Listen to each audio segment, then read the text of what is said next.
Sebelum melanjutkan, jangan lupa subscribe dulu, terima kasih. Bab 261, wanita tidak boleh minum alkohol terlalu banyak. Itu berbahaya. Lu Qianqian merasa bahwa dia benar setelah mendengar itu.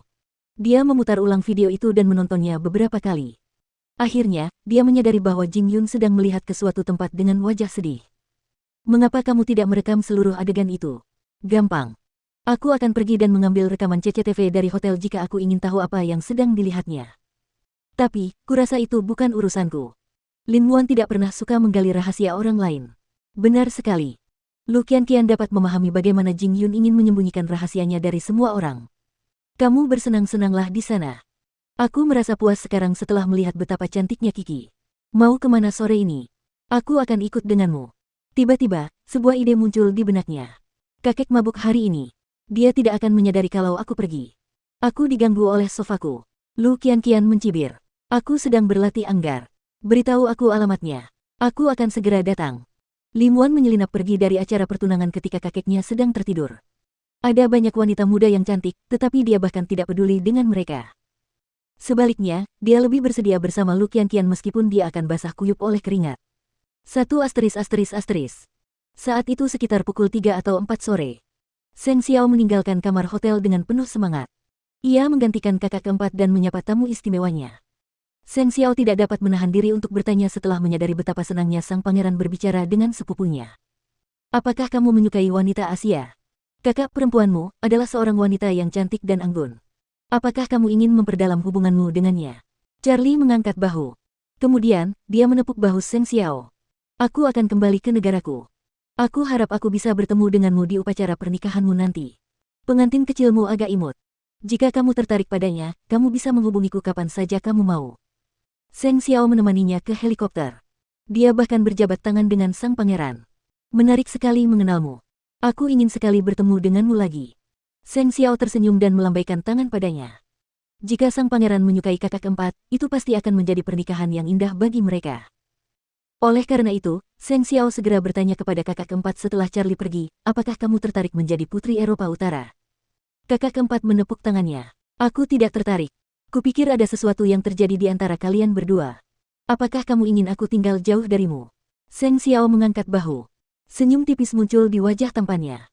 Apakah menurutmu kakek tidak tahu apa yang baru saja terjadi? Aku khawatir kau akan menjadi target berikutnya. Aku melakukan ini demi dirimu. Kakak keempat menatap Seng Xiao. Di mana Kiki? Dia masih tidur. Lagi pula, kakek akan datang ke sini. Apakah menurutmu dia akan berbicara tentang Charlie denganmu? Seng Xiao memberi isyarat dengan dagunya. Kakak keempat menoleh dan melihat bahwa kakek Seng memang sedang menatapnya. Minglan, kemarilah. Kakak keempat menatap Seng Xiao dengan tatapan tak berdaya. Kemudian, dia berjalan ke arah kakek Seng dan mereka pergi ke tempat lain untuk mengobrol sebentar. Kakek Seng yakin bahwa itu akan segera menjadi kenyataan. Dia telah merencanakan segalanya dalam benaknya sekarang. Aku akan meminta seseorang untuk mendapatkan informasi lebih lanjut tentang pangeran tanpa sepengetahuan Seng Xiao. Kamu hanya perlu bersiap untuk menjadi putri. Kakek, apakah kau ingin aku tinggal jauh darimu? Itu bukan masalah besar. Selain itu, kamu sudah tidak muda lagi sekarang. Sebagai anggota keluarga Seng, kakak keempat tahu bahwa dia tidak dapat memutuskan pernikahannya sendiri. Meskipun Seng Xiao sekarang bertunangan dengan Kiki, masih belum diketahui apakah Kiki dapat menikah dengannya pada akhirnya. Siapa yang berani menolak kakek Seng? Itu berarti jatuh ke neraka dan meninggalkan semua kekayaan yang menjadi milik keluarga Seng. Lebih jauh lagi, mereka harus tunduk pada takdir dan menanggung penindasan dari keluarga Seng selama sisa hidup mereka. Kakak keempat terdiam. Namun, dia tidak senang dengan hal itu.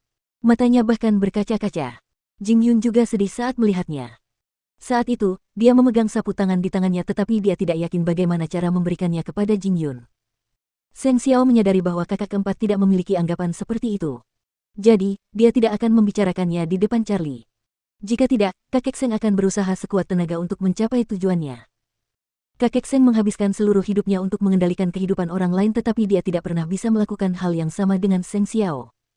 Setelah itu, Seng Xiao pergi ke kamar hotel dan membangunkan putrinya. Ia bahkan menerima telepon dari Su Zipei di sana. Su Zipei mengatakan bahwa ia tidak dapat menghadiri upacara tersebut karena dokter telah menyarankannya untuk beristirahat di tempat tidur. Seng Xiao menghiburnya bahwa seluruh upacara telah direkam dan dia dapat mengirimkannya nanti. Oleh karena itu, dia tidak akan merasa menyesal karena tidak hadir. Mu Kiki sedang tidur nyenyak di kamar hotel. Lengannya telanjang. Seng Xiao mengangkatnya dari antara selimut dan membantunya mengenakan gaun. Sebentar lagi waktunya untuk pesta makan malam. Aku akan meminta yang lain untuk membantumu merapikan riasanmu. Ini salahmu. Mu Kiki memukul dadanya beberapa kali. Dia tahu bahwa hari itu adalah hari besar mereka. Bagaimana mungkin dia bisa membuatnya melakukan itu? Sepertinya dia tidak sabar menunggu malam tiba. Jika kamu tidak mau berjalan, aku bisa mengangkatmu dan memelukmu sepanjang malam. Setelah Mu Kiki mendengar itu, dia segera menjadi lebih bersemangat. Dia segera berdiri. Aku ingin mencuci muka dan merapikan riasanku. Tentu saja, aku punya banyak cara untuk menghadapimu. Seng Xiao tersenyum dan mencubit hidung Mu Kiki. Kemudian, dia bangkit dan mempersilakan penata rias memasuki kamar hotel. Pada saat itu, kakak keempat sedang mengalami gangguan jiwa di kamar sendirian karena dia dimanipulasi dan dipaksa menikah oleh kakeknya. Dia minum anggur di kamar sendirian. Jing Yun telah mengetahui hal itu. Dia segera pergi ke kamarnya dan mengetuk pintu. Nona Seng. Kakak keempat membuka pintu setelah beberapa saat. Dia tersenyum saat melihat Jing Yun di depannya. Itu kamu, Jing Yun, masuklah. Ah, kupikir sebaiknya aku tetap di luar kamarmu. Jing Yun berkata demikian karena takut yang lain akan salah paham terhadap kakak keempat. Wanita tidak boleh minum terlalu banyak alkohol. Itu berbahaya. Siapa peduli? Suster keempat tertawa terbahak-bahak. Kemudian, dia berkata, pergilah dan lakukan tugasmu. Aku akan datang nanti. Bagus. Setelah itu, Jing Yun menutup pintu untuknya tetapi dia tidak meninggalkan kamar. Itu karena dia tahu betapa berbahayanya bagi seorang wanita yang mabuk di hotel. Jadi, dia tetap berdiri di sana di depan kamar hotel, menjaga keselamatan kakak keempat. Tampaknya dia bukan siapa-siapa yang tidak ada yang peduli.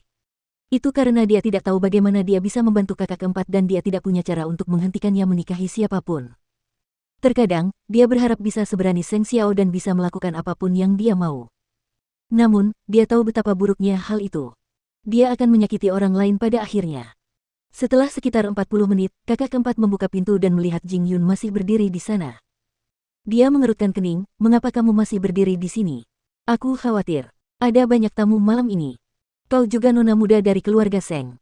Jadi, tidak apa-apa meskipun aku menjaga keselamatanmu di sini. Kakak keempat menarik napas dalam-dalam dan menganggukkan kepalanya. Aku memang menyedihkan, ya. Tidak, kamu masih sangat cantik. Tiba-tiba, wajah kakak keempat sedikit memerah. Dia melangkah maju dan berdiri di hadapan Jing Yun. Jing Yun menuntunnya ke tempat yang aman sebelum meninggalkannya. Itu karena orang lain mungkin salah paham. Terlebih lagi, kakak keempat memiliki perasaan campur aduk saat dia menyadari betapa bijaksana dan penuh perhatiannya Jing Yun. Anak yang dibawanya pulang memang baik. Pada saat itu, dia tidak menyadari perasaan macam apa yang dimiliki Jing Yun terhadapnya karena Jing Yun telah berusaha sekuat tenaga untuk menekannya.